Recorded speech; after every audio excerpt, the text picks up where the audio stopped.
Otakuology podcast with Otaku Mike Engine Graves.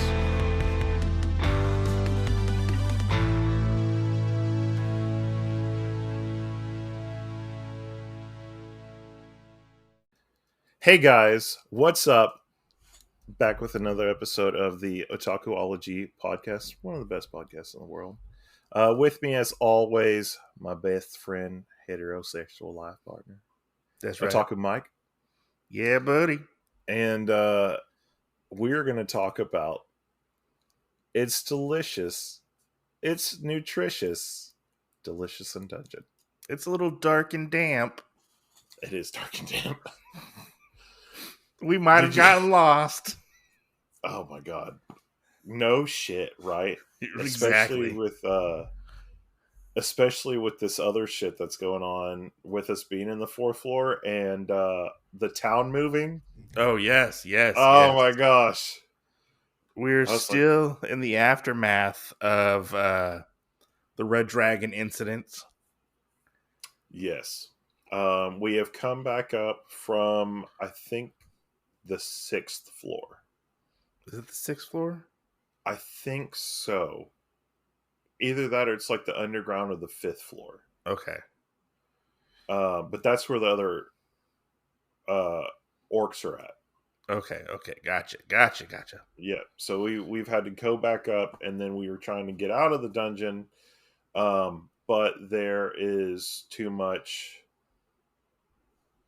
many things moving around that we didn't know about. And Laios and his party, last where we left them was they were lost. Yeah. They were lost. So in this episode we're covering episodes 15 and 16. Yes. So for 15 and 16, we are covering where we left off because we kind of went and was with Cabra's party for a little while. Yeah. And now we're back with our party. Yes, our party. Our buddies. Yeah. And so now it's where they are trying to get back through the dungeon. I feel like that you could kind of call this like the aftermath arc, or maybe like the recovery arc, because that's what I kind of feel like they're doing within this particular 2 episodes. Is trying to recover and get back on their feet. See, and I don't even think it's that. I think this is our we're fucked arc. I mean, I guess you could say that too, yeah. Like we thought that with the Red Dragon stuff, and then after the other stuff that happened, like the last couple of episodes, now it's like, okay, well, what about the rest of this stuff that's going on? Yeah. Yeah. But getting into episode 15 right now, it is called The Dryad and Cockatrice. Yeah. Which I'm gonna split these two into 2 different parts. So like a quarter and quarter, and then whatever, because that's kind of how it did anyway. Yeah. This first part I hated. Oh, really? I liked the comedic aspect of it, but I hated the shit with the dryads. Oh, you're talking about how what was it? They were trying to find trying to get through this one part of the dungeon, correct? Yes. And they couldn't. And then they tried to get past a wall, and they were pretty sure it was the spot that they were supposed to go for, and it wasn't.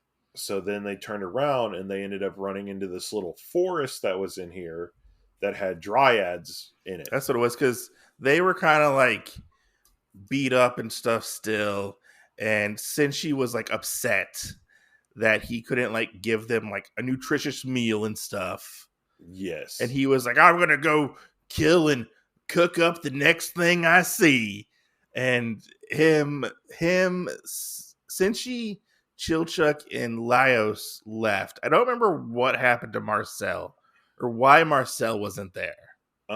Marcille wasn't with them on that part because she was mana sick. Okay, she was mana sick. That's right. That's right. I forgot Yeah, about that. Yeah, she was mana sick, and so we get to this part where they're like going through these bushes, and they see these naked, pale white women, or what they think are women. they're different things. Yeah, they're what they call them, dryads, They're dryads. Two of them appear to be women, and one of them appear to be a man. and they're like making out with each other and rubbing on each other. And Chilchuck and Senshi see these two these dryads, and I thought it was funny that Senshi covers up Chilchuck's eyes. It's like, no, don't look at him. Yeah, You because know? it was like he thought it was Chilchuck was a kid.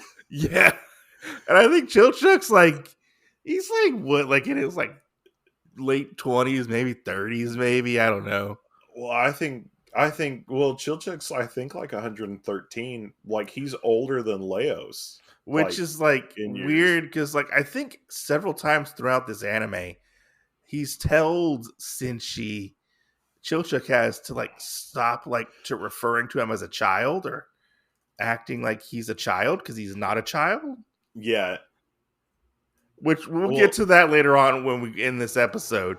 But and that part, I feel like we backed off of that a little bit. yeah, Like at one point, and mm-hmm. then now it really resurfaced. It in kind of this like gets back up. But I have to say, this part when they get into the fight with the human flower thingies, this part where they basically get pollen, like they get the hay fever. hay fever and stuff, and the pollen, Oh and like my god! the snot's like running down their face and stuff. Yes, I have to say, well, and you have where Senshi was sneezing, just like yeah, waterfalls, just yeah, big goopy like snot bubbles and stuff like that.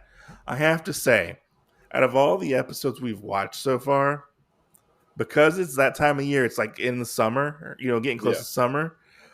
This is probably the most relatable episode of anime I ever watched because my sinuses be acting crazy. See, and I feel like it would have been this would have been best a couple weeks ago. Probably. I think it would have been. I feel like when it came out, we were like right at the point of like getting kind of done with like the season. Yeah. And I'm like, you guys are still trying to make us think about this shit, you bastards. Because, you know, they get all like the yellow pollen and stuff. And I'm like, oh man, my car is covered in yellow pollen at the moment, you know? Yes. When I walk out, like my eyes are watering. I'm snot, you know, taking all this allergy medicine and stuff like that, you know? And just thinking like, oh man, I relate to them so hard right now at this moment, having crazy allergies and stuff. But I thought it was really funny that, you know, they go and they want to like eat the flowers and stuff like that, and they find, what do they find? The pumpkin faces. Yeah, they find those. That's actually, I love those. Those are hilarious. They're hilarious because they get brought back up later on in the next episode. I think it was. Yeah, I think so. Like they have one with them later on. Like they bring a pumpkin with them or whatever it's called. Well, and Marcelle's eating out of the one, you know. Yeah. Here, whenever they cook it up or whatever, and it like they just all three of the faces on it look hilarious. They're just like deadpan, like serious. And one of them looks like he's happy, and one of them looks like it's asleep. You know, so I loved it. The only weird thing was on this too with that was this that they cooked. I thought was really weird. And what exactly did they cook? They basically made what I would say our translation would be for pumpkin soup. Okay, because they did eat out of the pumpkin or whatever they were. Yeah, Marcelle ate out of one of them. Yeah, because she wanted to get more mana back. Yeah, and that was Senshi. Senshi told her that's how it was going to happen. And then they had the little plant thingies that he kind of cut into. I want to compare it to a veggie burger. Okay. But it looked like like lettuce. Mm-hmm. And then he poured cheese over it, which I'm just going to tell you, I had a bad episode with Brussels sprouts one time where they were roasted and everything, kind of like how he did. And I was like, yeah. So watching this episode, I was like, I think I'm gonna be a little sick. And then putting the cheese on him, I was like, that makes it even worse. Senshi, like, why? I have to say we kind of like brushed over a little bit, Yeah, but when Senshi and um Chilchuck are fighting the dryads, yeah, that scene was really cool. How like they were both obviously like disabled, like they couldn't see, they couldn't smell, they couldn't really hear, and like uh Senshi had to have Chilchuck be like his like guide to they like had to Gurren log on. yeah, Gurren logging it because Chilchuck was like on Senshi's head, and he was like, "I can't see, I can't hear. What can I do? I can feel with my skin." Right, And he like felt the air, and he told Senshi like what to do and stuff. I thought that was a really fun scene. dude. And I thought that was gonna go different because he like gives you an excuse for everything. And I Yeah, said, oh my god, if he sticks his tongue out and goes, "This is how I know," we'll be like, "Delicious and Dungeon has come full circle. Your taste buds are the most important sense you have." But he Sam's, like you said, he got to the skin and then it stopped, and I was like, yeah, "Oh my god!" yeah. Uh, and then And, they found mandrakes. was it mandrakes? Yeah, the little things because they. I like how they made the reference to it because they went back and told Marcille, they're like, "We don't have a dog to pull him out." Oh yeah, yeah, that's right. They didn't have a dog. Like, oh, we found mandrakes. Let's kill them and eat them. Yeah, Yeah. so that was the other thing with their stuff that they And had. I love like after this happens, Marcel shows up, and Marcel's like, I'm too weak to heal you guys, but Leos, we're gonna teach you magic and make you a little bit more useful.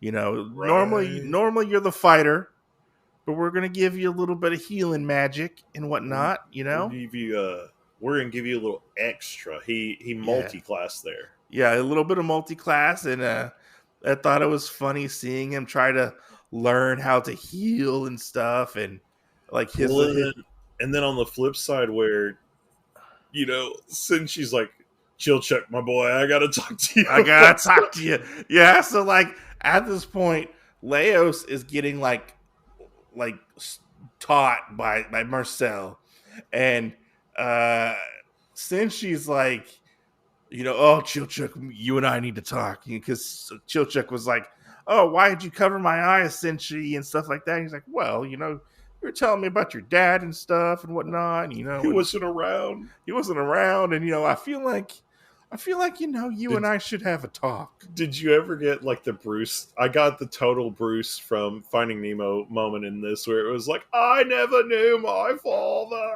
No, it just made me think of like the talk I had to have with my own father. Oh my goodness. Like that's what popped into my head. Yeah, Like the talk. It's like, oh, everybody's gonna talk. It's like, why is Senshi giving Chilchuck the talk? yeah, yeah. Because he's like, I'm Well, not a kid, But Senshi keeps on going. yeah, he does. He just keeps on going. He's like, when a man and a woman like love each other and this and that, and Chilchuck's like fucking freaking out. Well, and like the next thing after this, wherever Chilchuck is talking about like sensitivity training, Yeah. almost, I was thinking like, okay, we're talking about like sensitivity. You can't touch people like that. Sensitivity training. I was like, oh my god, this is like what Senshi taught him coming all the way back around. And they were talking about Leos healing Marcel's Mm-hmm. ear, and she said that she got the itchies like Yeah. Chilchuck did whenever she healed him, Mm-hmm. and her scab fell off. And then they had to do this scene where she's like, "All right, Senshi, Leos is going to heal you," and then he like gropes his man boobs, and I was like, "Oh my god, no!" And I mean, Senshi just goes like stiff as a rock. Yeah, because he's like laying on a table, if I remember correctly. Yeah, yeah, and he like Leos like cops a fill. He's not really copping a fill. He's just trying to like heal him, but like that's what it looks like to us. But it makes it even more awkward because Senshi is still very like weary of magic, and now he's having like Leos like Yes, heal him while copping a feel, stuff like that, Yes, It's like, somebody's not comfortable with their sexuality. Right. But I mean, I feel like we did get another really good input because, I mean, with the sensitivity things that Chilchuck kind of brought up, he also told us about the, about the, about how magic users are usually the reason why a party splits apart, which is weird. Like, we'd never think that, that's usually a person that like keeps the party together. They're the one that heals. And he said, no, he goes, that can be the problem because they have to heal people. Yeah. And so relationships, because of the physical touch, can form out of that. And it's just kind of a weird thing for like me. People like, or party members like reading into something that's probably not there, stuff like that. Yes. So I can totally see that, and having like, well, and just being taken care of, of like, and I can see like Marcille like going in a good direction with the fact that she's like, no, we're gonna have 2 healers now, like we used to, and maybe one's like the backup healer, like Leos is, and right. I feel like it's a good like growing, like a character building aspect. Oh, most definitely, especially for Leos. Yeah. And I mean, like we've had that kind of sitting there. Like, I'm kind of glad that they did that because, I mean, who else in the party before had abilities to do that on a big scale? Which is It Fallon. was like Fallon, yeah. So, like, why wouldn't Leos have latent abilities on that stuff? Yeah, but the thing is, like, when it was happening, I was like, there's no way he has fucking magic in him. He hasn't like shown any magical talents. This is what I was thinking in my head. I was like, what is Marcille wasting her time with this guy? Right. But I mean, lo and behold, he has a little bit of magical talents. Yeah. Well, and that's what I thought. I was like, I'm glad that they kind of went in this direction, but that's kind of weird. But, then he kind of gets sick and passes out from mana sickness. Because he doesn't have a lot. No. Like in the words of Marcille that we actually hear before, because it's a couple episodes back, using magic ability and training in it is basically like working a muscle. And it's kind of like, if you've never worked that muscle before, it's not gonna work. You know what I'm saying? Go with me here. Okay. It's kind of like masturbating for the first time. Oh my god. Okay. Like the first time you do it, it's a little fast. Is this going to turn into our conversation from the other day that I told you about? No. After your first time watching something, you can no longer do like your first appearance or whatever, or your first thing about it because you've lost that moment of surprise. It's like, like your first time you do it, it's quick, it's over with. You can't really do it again for a while, and then like later on you build up that muscle to go longer. And I don't really know where I was going with that. Oh yeah, I was like, I don't know where you're going with this either. But gotta be honest, it kind of sounded funny in my head, so I kind of just splurted it out. So I'm gonna do this, but I'm gonna redirect it a little bit. Okay? You trust me? Okay. I'm gonna say it's like whenever you do it like that, but your arm, because your arm's not used to that tension, and so whenever you're done, your arm's like, oh my god, like, have I been lifting weights all day? Like, what the fuck? So you have to work that muscle in your arm to be like, I can do this, guys. Like, we can do this a lot longer. Like when Quagmire finds out there's porn on the internet. Yes. And he comes back and one arm is just really, really huge. Yes. Yes. Perfect example of that. Anyways, back to Delicious in Dungeons. They leave to investigate we see a building where like the bricks are floating off. Yes. And they're gonna go investigate this. Why is it doing that? Is there a reason? And they end up getting out and going. Mm-hmm. And they're standing there as they're kind of seeing what it is, which we actually cover in the next episode. So we won't exactly ruin that for you guys. They don't even go towards it. They don't even get near it at first. No. Because they get distracted. And then they feel something happening as they are rising off of the floor because the ground is changing. And they get to a point where I guess a wall kind of comes down too. And there's a cockatrice there. And we've seen one of these before, right? No, we have seen a basilisk. Okay. Because I was a little confused. Like, I was like, I could have sworn we saw one of these before. No, the one we saw before was the basilisk. And you can do the same tact on both of these, but this one's bigger. And the bite is a lot worse. Yeah, it's like a half chicken, half snake. Yeah. The other one, though, if it gets you, it could take like a few days or whatever, or you could just have a little bit of something like a little bit of paralysis. Mm-hmm. The basilisk from Harry Potter, I feel like, is the best thing for this, of explaining it if people don't know the difference between both of these. Yeah. You're petrified to an extent. And it doesn't mean like you have anything else, but then this other one, the cockatrice, is more like a Medusa. I love if it makes contact with you with a bite or something, or like its enzymes, it can turn you into stone, full body. I love their strategy they have going into this. I love imagining the strategy going. I mean, that was funny too.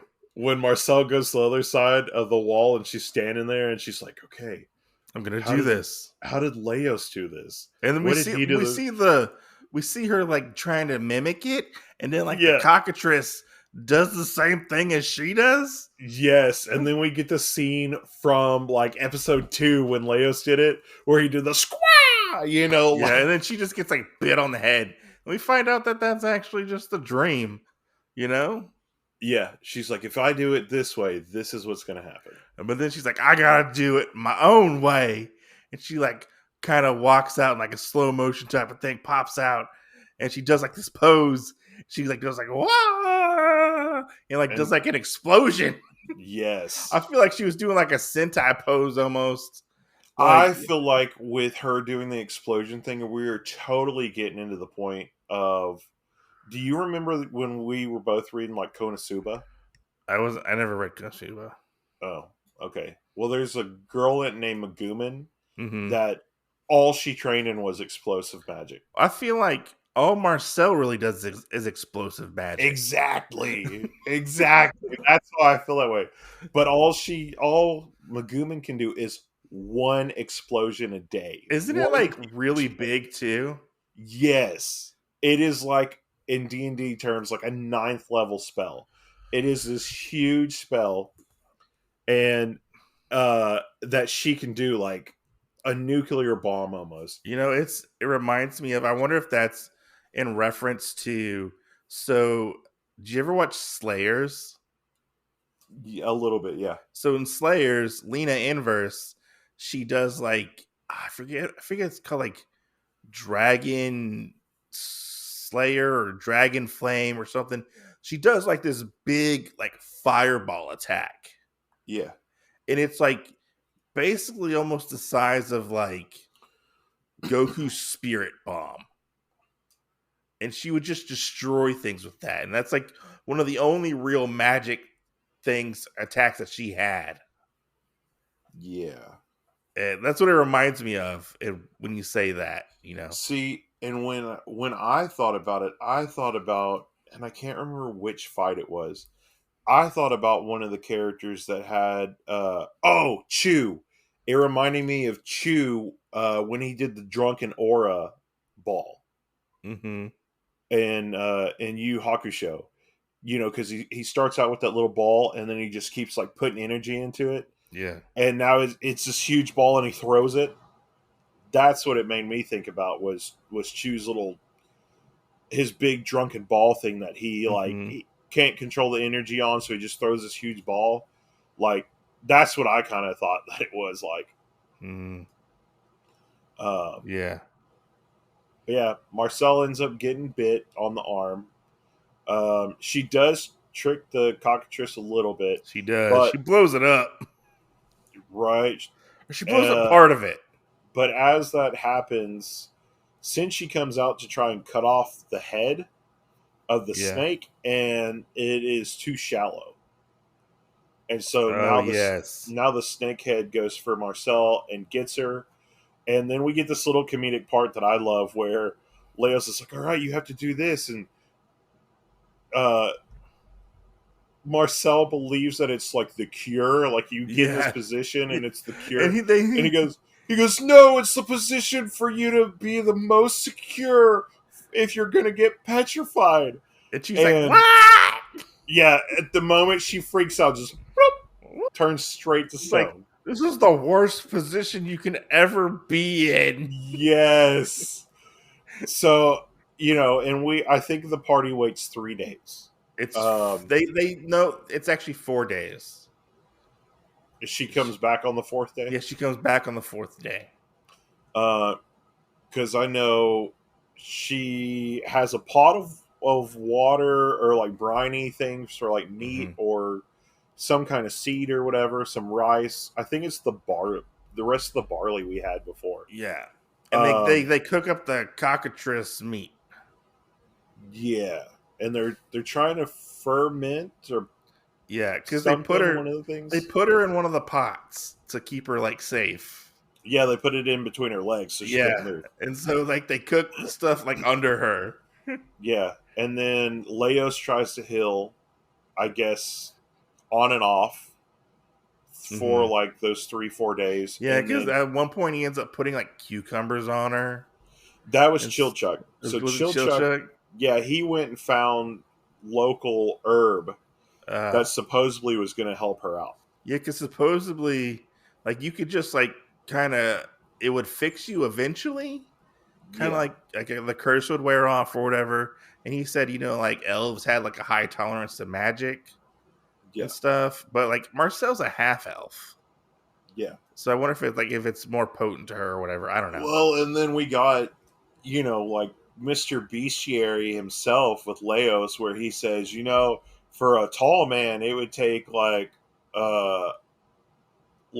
15 years to become unpetrified. And I was like, what the fuck? 15 years? But eventually, he learns a new spell. I don't know what spell he learns, but he makes her unpetrified. They bring it up. They don't know. Yeah, they don't know. He just kind of guesses. They don't know if it's the herb or if it's the spell. They like to do that.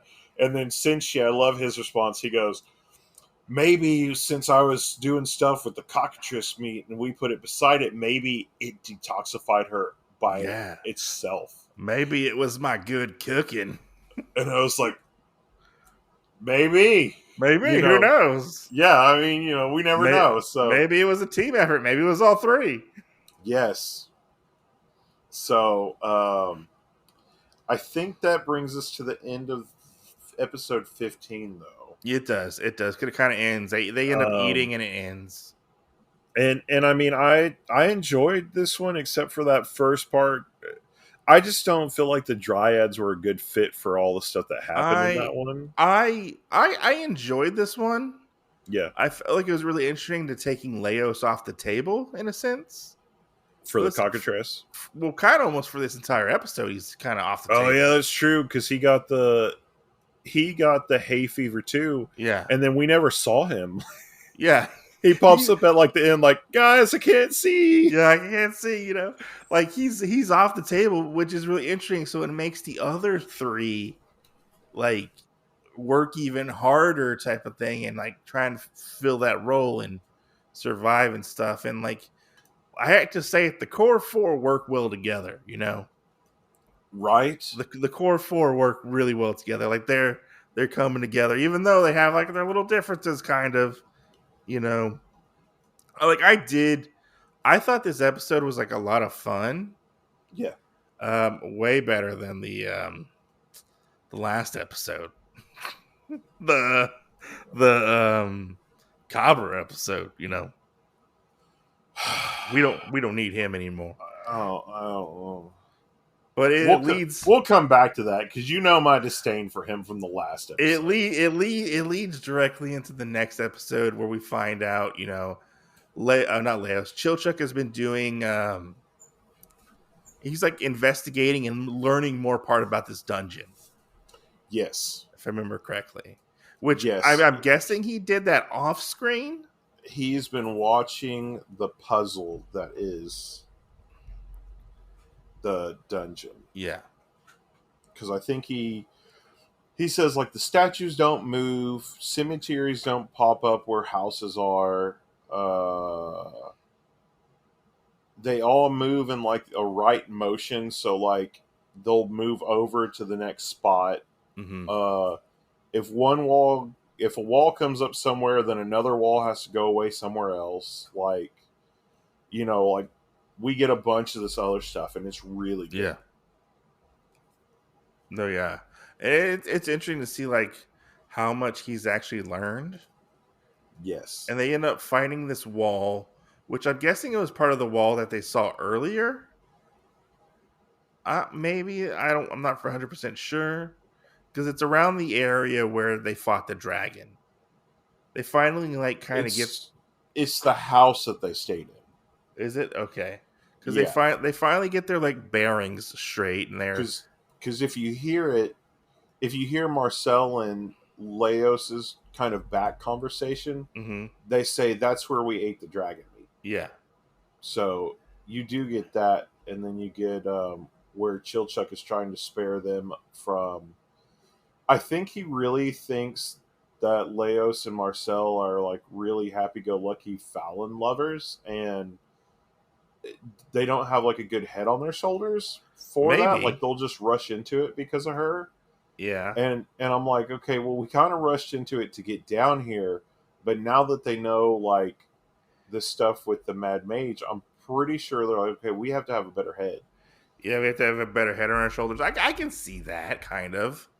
Because he was like, I got to make sure they don't see the dragon blood. I got to make sure. And the dragon blood's, like, not even there anymore. It's, like, completely gone. No, we just get, like, the big hole that's there. Yeah. Which, I mean, it's not really that important, but we did miss a little part at the beginning in the last episode. Mm-hmm. They were talking about where they're the little red dragons that we saw that came out of the dragon's blood are, like, the sentries of the Mad Mage that are actually looking for them. Yeah. Because one of them shows up. Yeah, and we see one fly overhead in the beginning of episode 15. We also see one here after the opening stuff in episode 16, mm-hmm.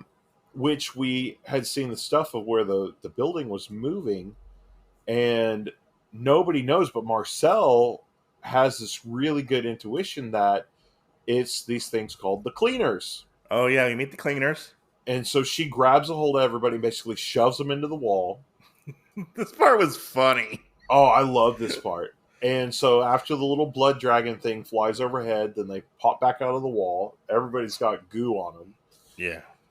And we find out more about the cleaners through Leos. We also find out that Leos is seeing things.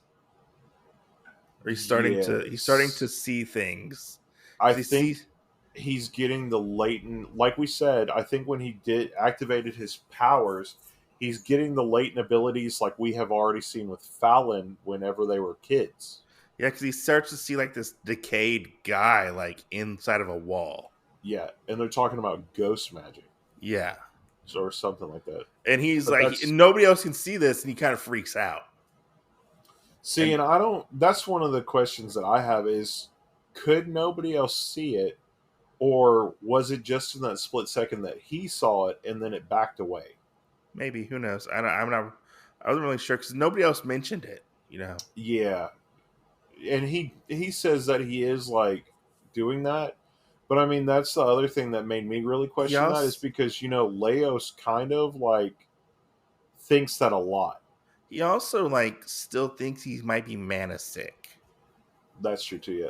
So he thinks it might be the mana sickness But do making him you see catch what stuff. this? Do you catch what the ghost says? He says something about the mad mage, right?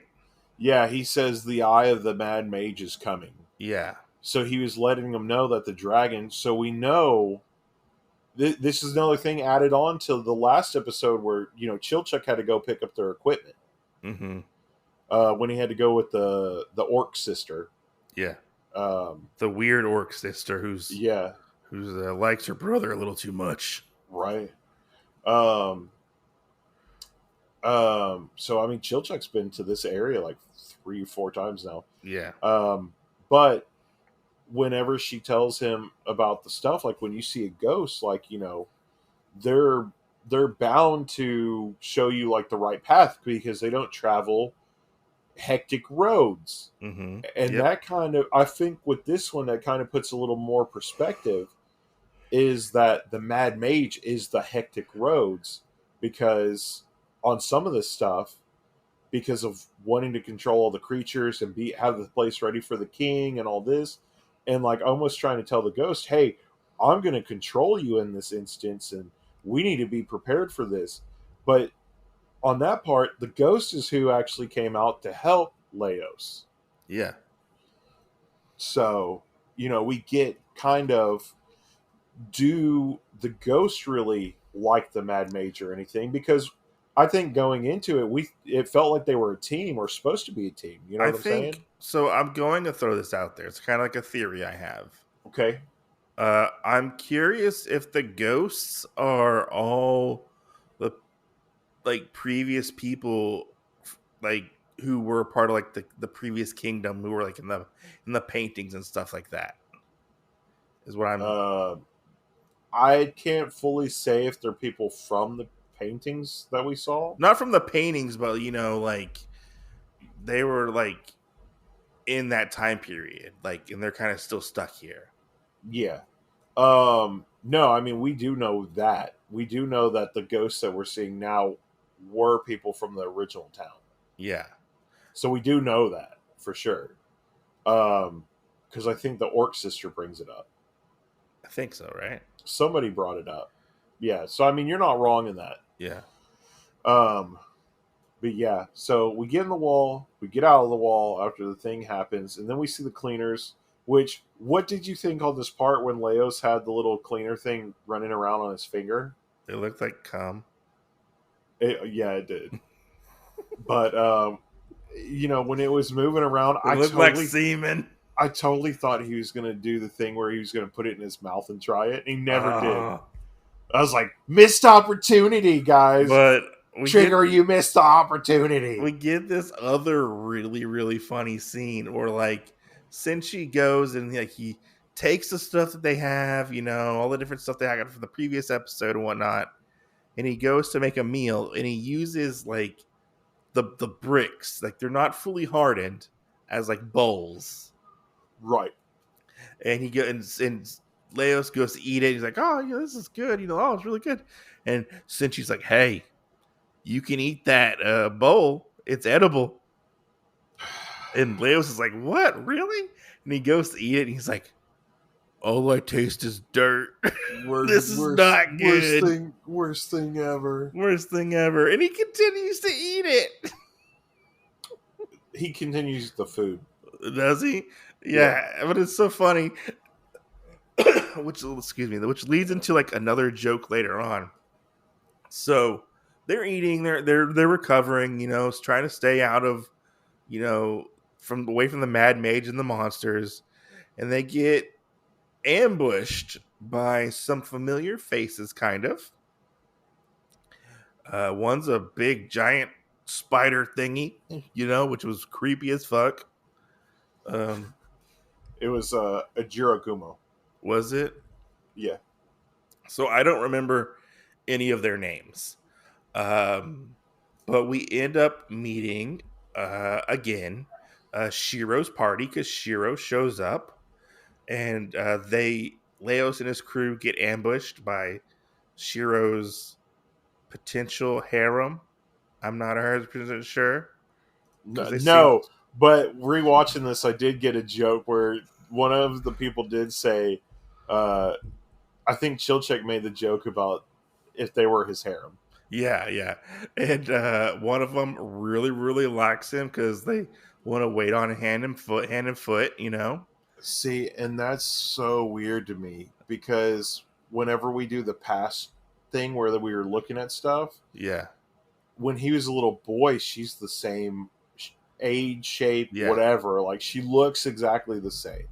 Well, didn't she have like wings? So is she like a demi-human kind of? Or Maybe I think she's probably closer to like some kind of a Eastern harpy. okay.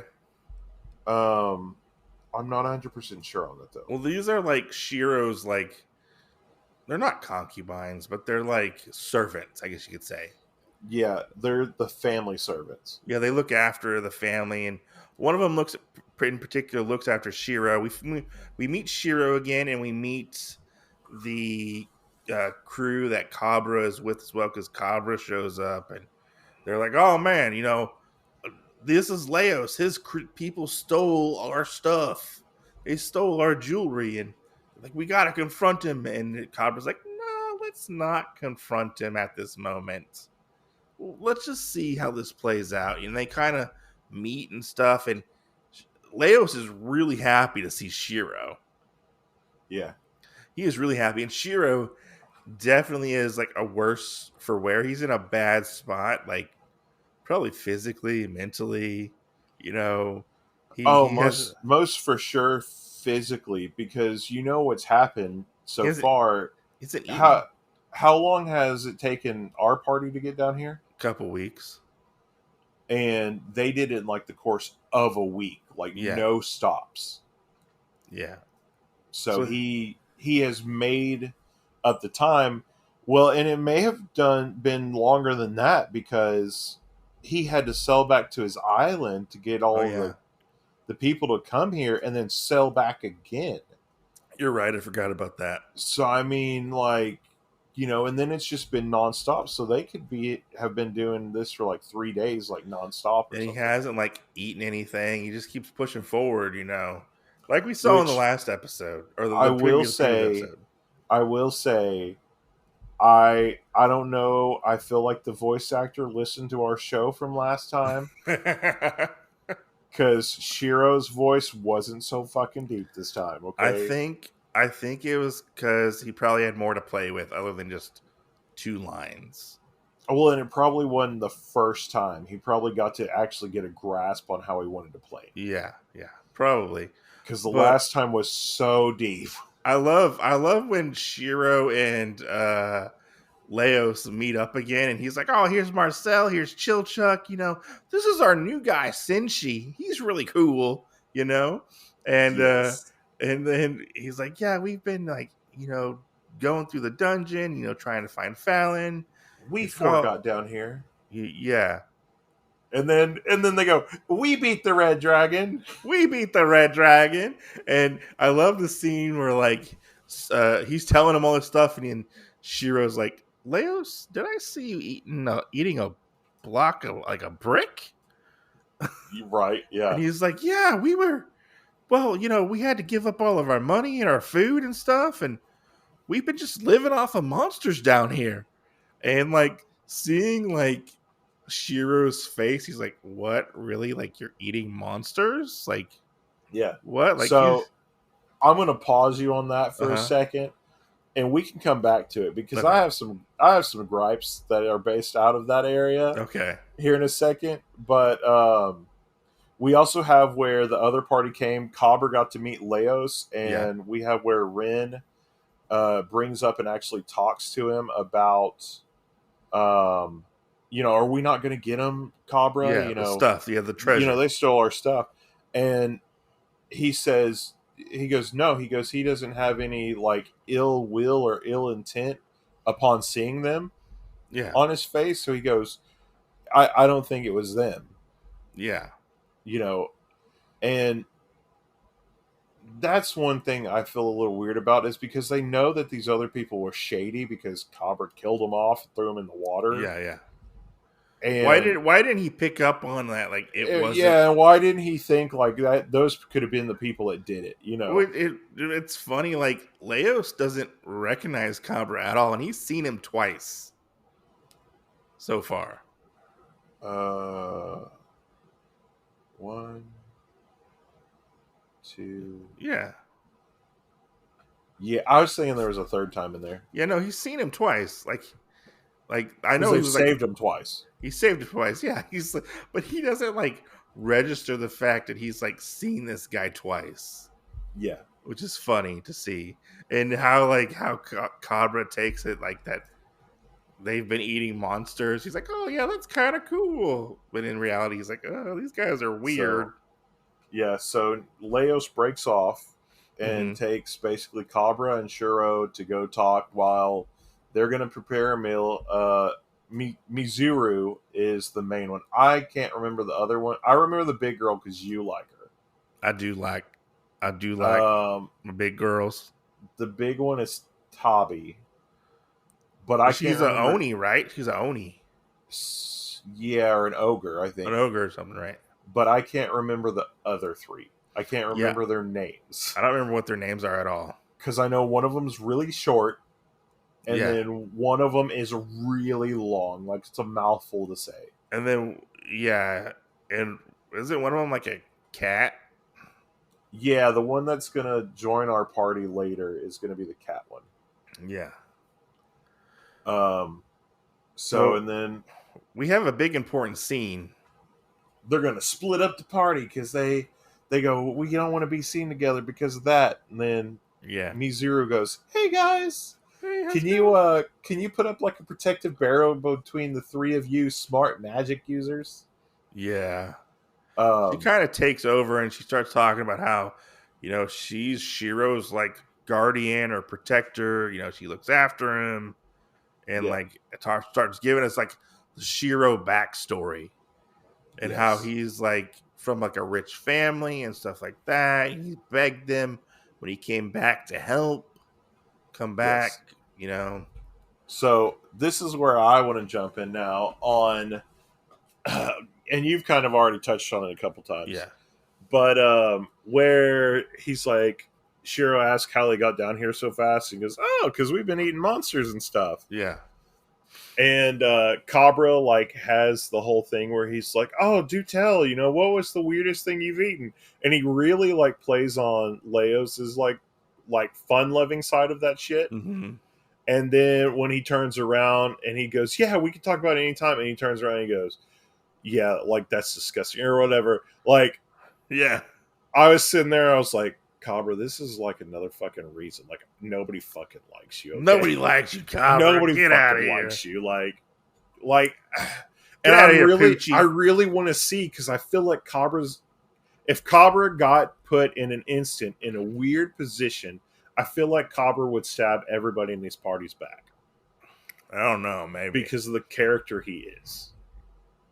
Like, he's not like a bad guy, but I feel like if like maybe he didn't agree with something. See, and I'll agree with you. I don't think he's a bad guy, but I feel like he's like Zangief from Wreck-It Ralph. Maybe if like I'm not a bad guy, I'm just a bad guy. Maybe if like his morals don't align with like whatever they decide to do, I could see him turning on them pretty fast.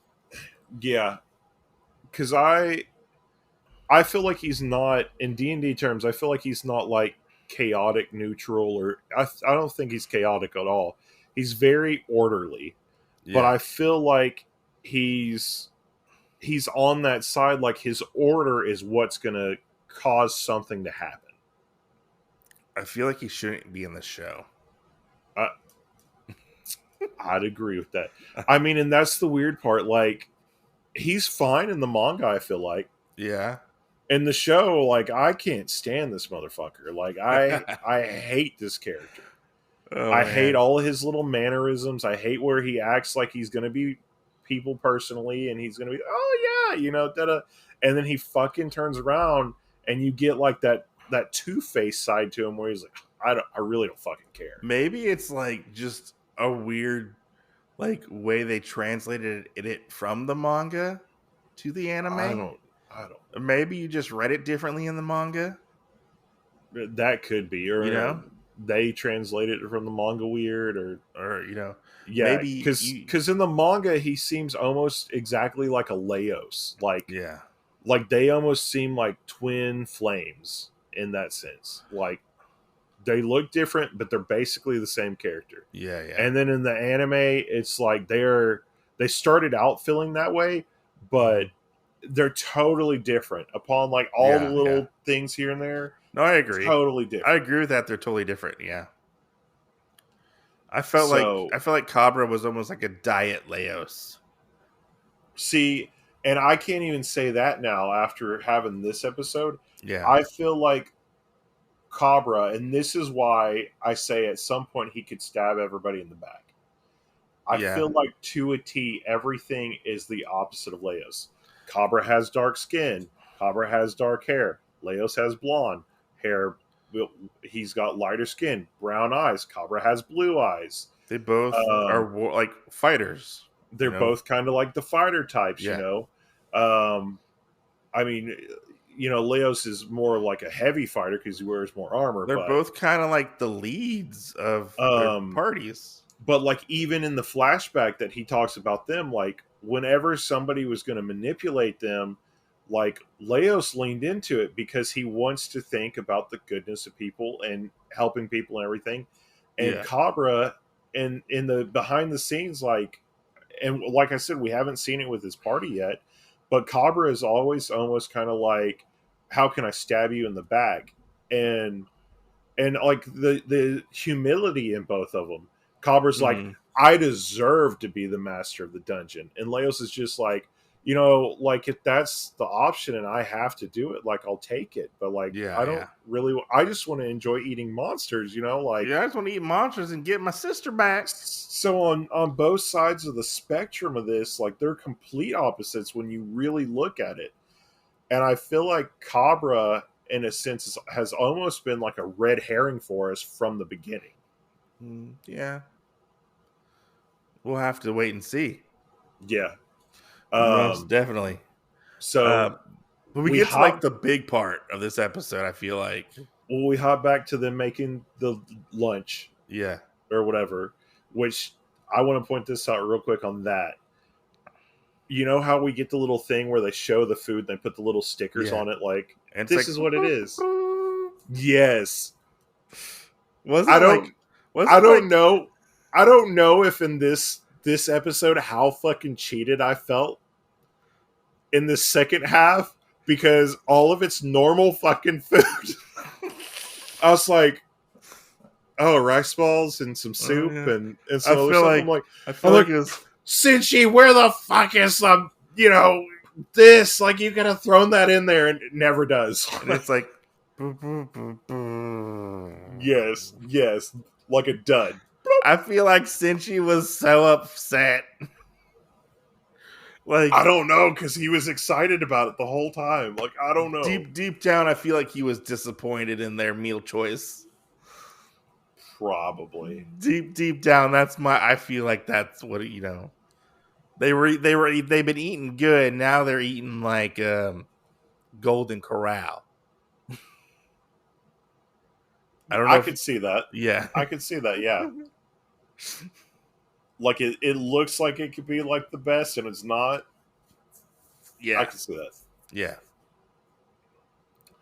So we get to the penultimate scene in this where, okay, I want to play this up real quick. Okay. So we get Mizuru and Senshi has like a cup of green tea he's running, and they look so happy. They're running together like, oh, let's go take this food to Shiro. Yeah. And she has the tray of like the grilled fish, miso soup, the rice balls. Japanese meal, I feel like. Yeah, like lunch. And they're all running, and then what happens? So what happens is Cabra and the cat ninja girl, they both end up leaving the room because Leos has to talk to Shiro. And they're like, "Oh, why are you out here?" Like Itsumi is the Itsumi. cat. Okay, Itsumi. They're like, "Why are you?" She's like, "Why are you out here? What's going on? Where's Shiro? Where's my Lord Shiro?" And we find out that Leos basically is like, "Yeah, we found Fallon. Fallon was dead. She was dead." And Shiro's like, "Oh my god, that's so," like, he's like distraught, and Yeah. he's like, "Yeah, but we used the dragon to bring her back. We used forbidden magic," and Shiro fucking loses it. And he's like, "How could you? You know what they do to people who use the dark forbidden magic, But Leo's like, "We had no choice. We had to do this. We had to bring Fallon back. We didn't even know if we were bringing Fallon back technically, but we did it. And we thought everything was normal, and it turns out it wasn't. And now we got the Mad Mage on us, and Fallon is gone. We don't know where Fallon is. Fallon has disappeared." Yes. And Shiro is like ready. He's standing over Leos, and he's like, "I'm gonna like fucking kill you," is what it seems like. Yes. Like, And you're he's choking him out. I really think oh yeah, if he was choking him out. yeah, Yes. I really think if he had his strength, there would have been way more damage to Leos I than think what he we would have got. nearly killed him. Like, Probably. he would be like an inch of his life, like beaten almost to death. Yes. Yes. Um and then he tells him, they walk in, Itsumi tells Mizuru what was said because she can hear really well. Obviously, because she's a Um cat. yeah. Which we're going to come back full circle on this one. Mm-hmm. Somebody else hears it, so that's where we'll come back full circle on that. Oh yeah. Leos does tell him, that it was the black magic. It gets told those people know. Yeah. And Shiro pulls out his sword, and he says basically like, she can be locked away. All this stuff can happen because you idiots did that. And he goes, we had no way of. Leos tells him that we had no way of getting her back to the surface intact. We had no way of knowing if she was gonna. That was the best option we had at that time, Yeah. and whatnot. So like, kind of like, hey, Shiro, like, I know you're mad, but you're gonna have to back off of this a little bit. Yeah, you're gonna have to get off your fucking high horse soapbox, White Knight, because he loves Fallon. Yes. And I'm wondering, because are we getting set up for that where Chilchuck told us about healers and how, because it did kind of get mentioned at that. Yeah. Is that why Shiro likes Fallon? Yeah, maybe she showed a little bit more interest in him. Like tried to heal him more because he was like they're heavy. Or did he just read into it more? True. Like because him, Leos, and Namari at the time were their three fighters, and we know that from the dragon fight. So did he read into it more? Mm-hmm. I mean, I could see like other people and Fallon talking to him and them thinking, oh, Fallon loves me. And it'd be like, no, Fallon's just nice. Yeah, Fallon's just nice. She likes everybody. Because she's gullible like Leos. Yeah. I mean, they're almost mirror images of each other in that sense. Mm-hmm. Of course, then, like I said, circling back around, we get fucking asshole Cabra. That's interesting. Yeah. About the black magic stuff and all that. And upon watching this one again, talking about how he would look for ways to stab somebody in the back, I feel like that would be him with the party. I could possibly see that. I could see him going, oh yeah, she was reincarnated with black magic. And they use dragon meat. They basically use an entire dragon. Yes. To bring her back. Yes. But we do get the interesting stinger that Fallon is still in the town. Yes. She's up in like this like bell tower, I think it was.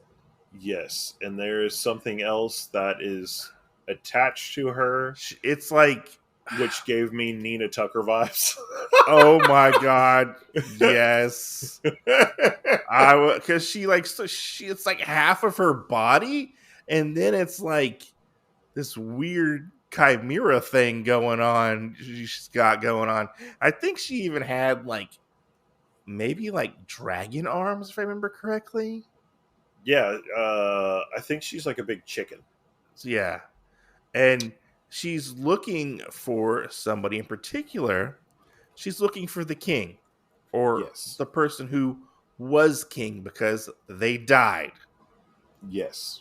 And that's where that ends. Yes. And if we go back to one of the Red Dragon episodes, it's brought up that the Mad Mage is looking for the king.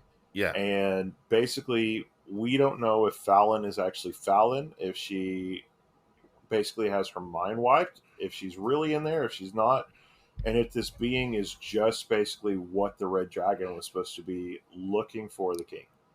Yeah. We don't it could be the red dragon in Fallon's body. Right. You know. Right. Which this is one of the things we talked about last time. So I'm gonna say I kind of hope it's like a symbiote type of thing where maybe we have two personalities within one body. I don't remember that because I'm pretty sure right after this is kind of where I ended in the manga. Okay. So I think we're coming up maybe the next episode or the episode after that Mm-hmm. is what I remember. So either the next time we record or the time after that will be what I'm pretty sure I'm up to in the manga. Okay. So now I do have a little nice tidbit for everybody. Okay. I didn't know on the Delicious in Dungeon Wikia, which I pull it up for us to know the characters' names.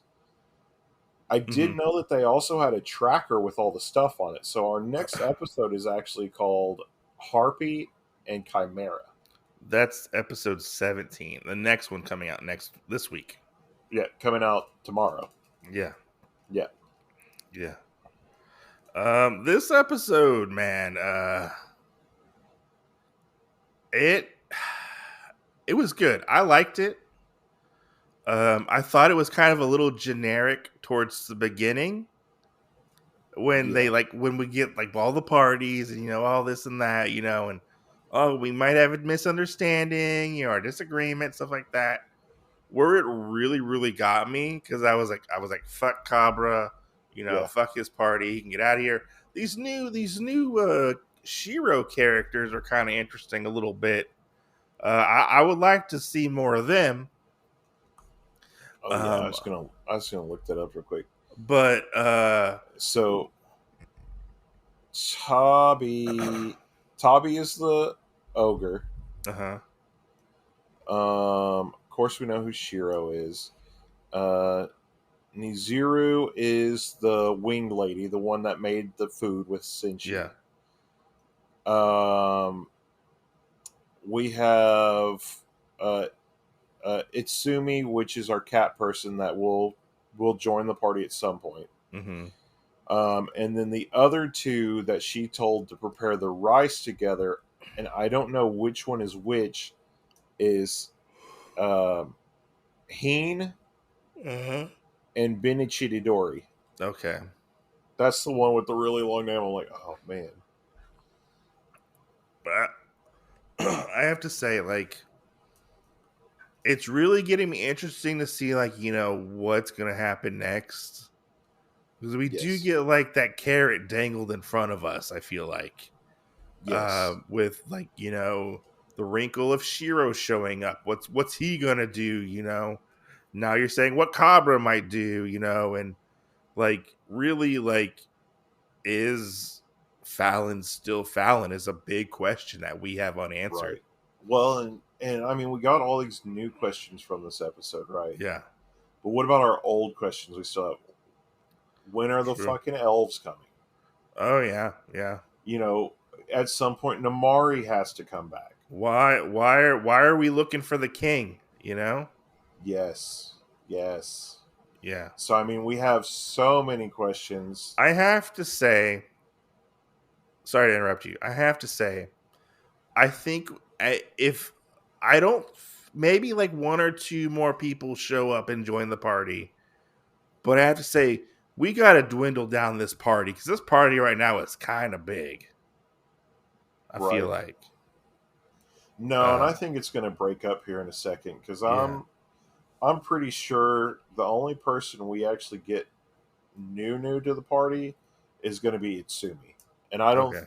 Everybody else either goes back or splits up or does something. I can't remember, but we're going to go back down to R4 and have a fifth member in Itsumi. Core 4. Now we'll have like a core 5. Core 5. So Yeah. What did you think of this episode?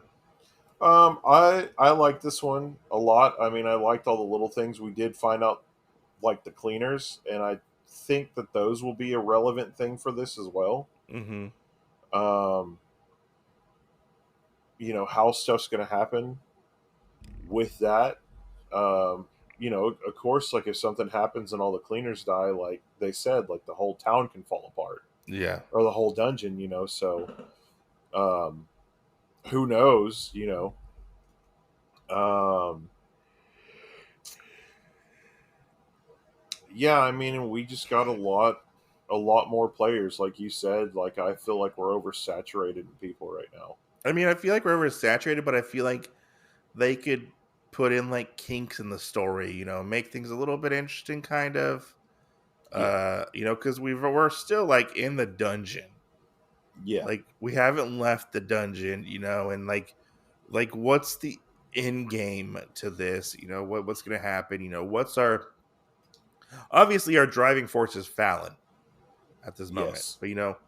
But what's like the end goal that we're gonna work towards?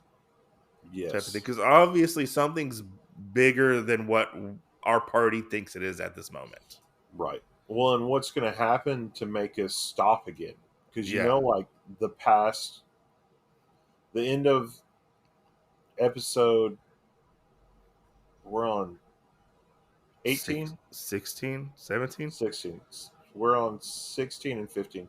Yeah. So the end of 14, our party has been trying to get to the surface. Mm-hmm. We've basically almost been down here another week. True. Because we know this because of that, and we know that they had to sit there at least 4 days with Fallon. Yeah. So they've basically Yeah. been down here another week, and they're still trying to get to the surface. And now this is another thing I feel like that has gotten put in place for us is Cabra's party and Shiro's party have both come here Mm-hmm. and have now imposed another reason of why we're not supposed to go to the surface. Yes. So are they going to resupply us? Are they going to do something else? Are we going to say, hey, we're good on monsters for right now because we got these dried supplies or something, Yeah. or whatever? What's going to come out of it? Because obviously we're not going back to the surface yet. No.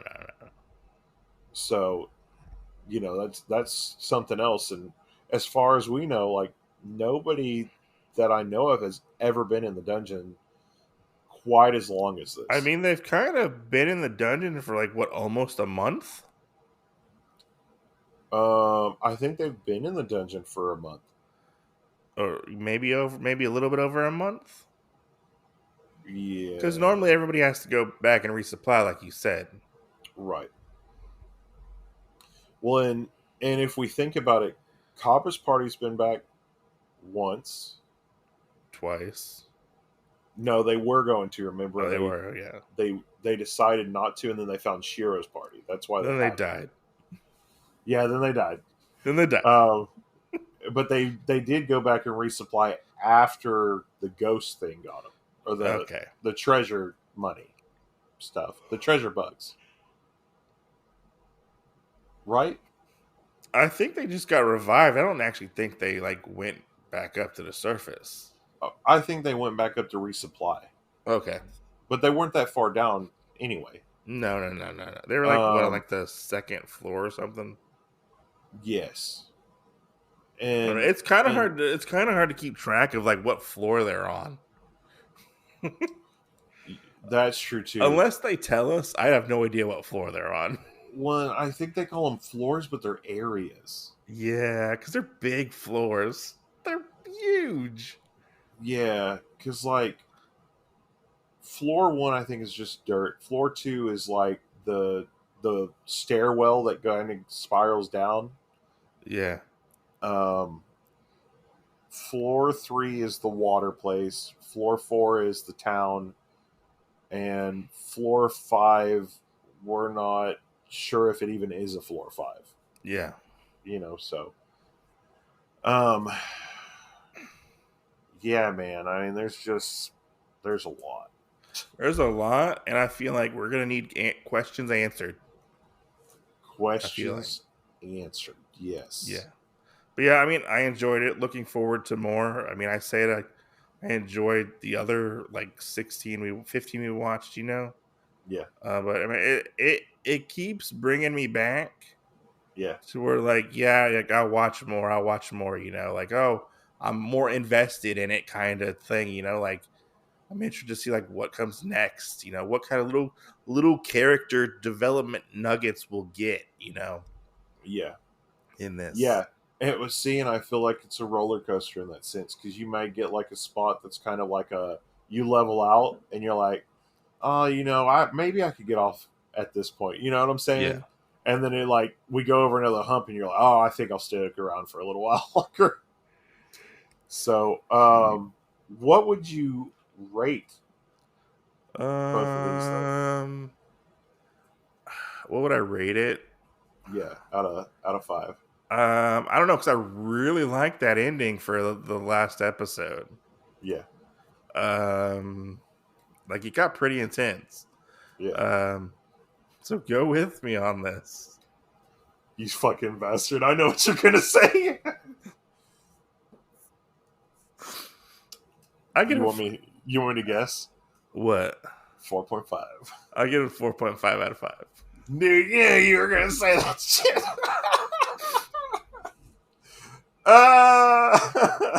Love it. Love it. Funny joke. I'm gonna go with a 4. That's I feel like it's valid. I feel like I'm gonna I feel like four is a valid number. I'm gonna go with a 4 just because I feel like there's something in there, or I would have said a 4.5, and then I'm gonna dock it the other 0.5 to make it a Uh-huh. 4 just because all the shit like seeing Cobra's face that much. Yeah, I mean, I get it. It was good. It built up a little bit more to the story. It wasn't like essential, but like some of the stuff like wasn't essential to the story. I feel like it was more like I don't want to call it filler, but it was like a nice like rebuilding, resituating, in getting the band back together type of thing. I feel Yes. like, in a sense, yeah. I mean, I'm looking forward to the next 2 episodes we got going on. Yes. I agree. So Because yeah, I'm ready. I'm ready for this party to split up. I'm ready. I need less people to focus on. I'm ready for like season 1 to like end Yeah. because I feel like we've been covering this for quite a while. Like You're I not don't lying. I don't hate it. I don't hate it. It's just I feel like eventually we have to come to a good stopping point so we can kind Yes. of recharge mentally and like then like move on to something else and then come back to Delicious in Dungeons. Yeah. No, I agree with you. I fully get that because I kind of feel the same way. Um, and I feel the same way in that we watch one episode, so we'll watch the new one tomorrow or over the Yeah. weekend, Mm-hmm. and then like now I've been getting myself confused because then when we get into next week, I'll be like, oh yeah, we're gonna record the episode. I'm like, no, we're not. We're gonna watch the next one, and then we're going to record a new episode. Yeah. So, between that and like everything, like waiting for this to come out weekly, I feel like is stressful. It kind of feels like the old days when we used to have to wait weekly. Yes. But which I gotta say, like, I don't know if it helps or hinders my viewing experience. Yeah. But maybe it makes me just enjoy it just a little bit more because I do have to wait. Because like Yeah. I don't know if binging is always the way to go, but I mean I've enjoyed most of this. Yeah. No, I think for me it's like when we do Pokemon episodes, like if we end off and it's kind of everything's wrapped up in a bow, like Yeah. we had these 3 chapters and they made sense together, and like they could almost be like a small arc together. I feel like it's good, but sometimes when we get different things and we have to cover it for the show, I feel like it's kind of choppy because it's like, okay, well, what's going to happen next? Like, I want to know, and you guys aren't going to give it to me until like next week, like so.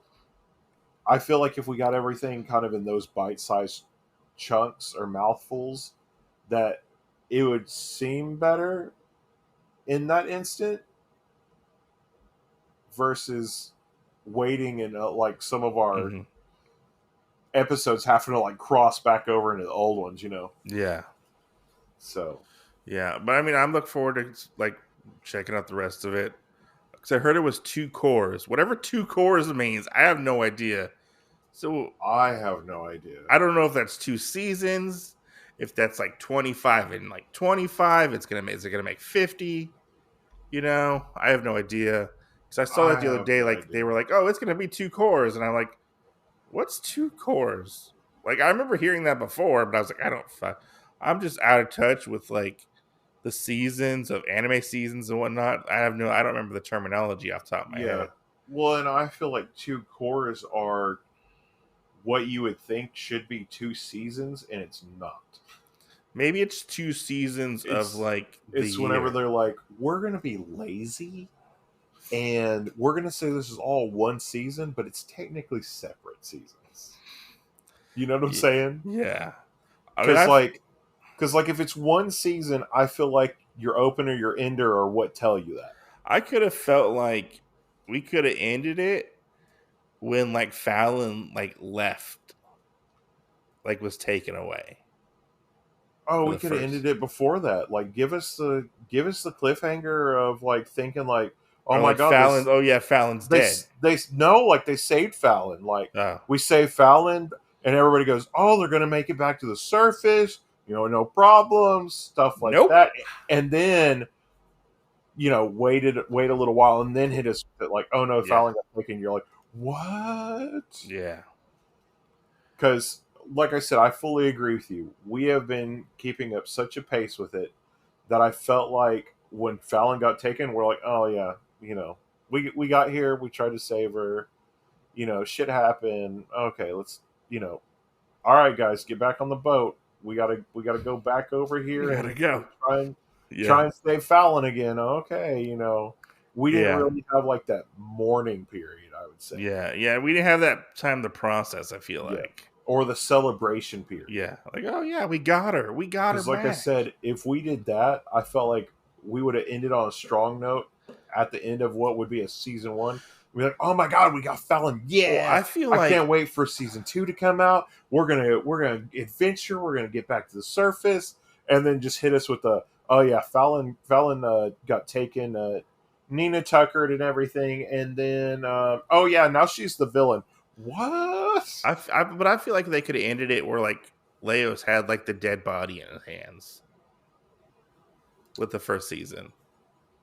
Oh, when he had the skeleton. Yeah, maybe. I feel like we could have cut it off there. Had a nice 13 episodes or whatever. I don't know. No, I think 13 was right after she came back. Was it? Okay, I don't remember. Anyways, guys, go. Yeah, 13 would have been the last one with the red dragon in it. If you're listening to this, go tell your friends, go tell your family. One, go check out Delicious in Dungeons if they haven't checked it out. Listen to the podcast, share, tell your friends. That's the best way to help rate and review the podcast. You can leave feedback on our Spotify, and you can leave it on our Apple Podcasts. Go check out our Instagram at Otakuology Podcast. We're always there to chit chat and post funny, weird anime stuff on there. Go check it out, Right. and we'll catch you guys on the next episode. So yeah, Yep. See you yeah. next Tuesday. See you next Tuesday.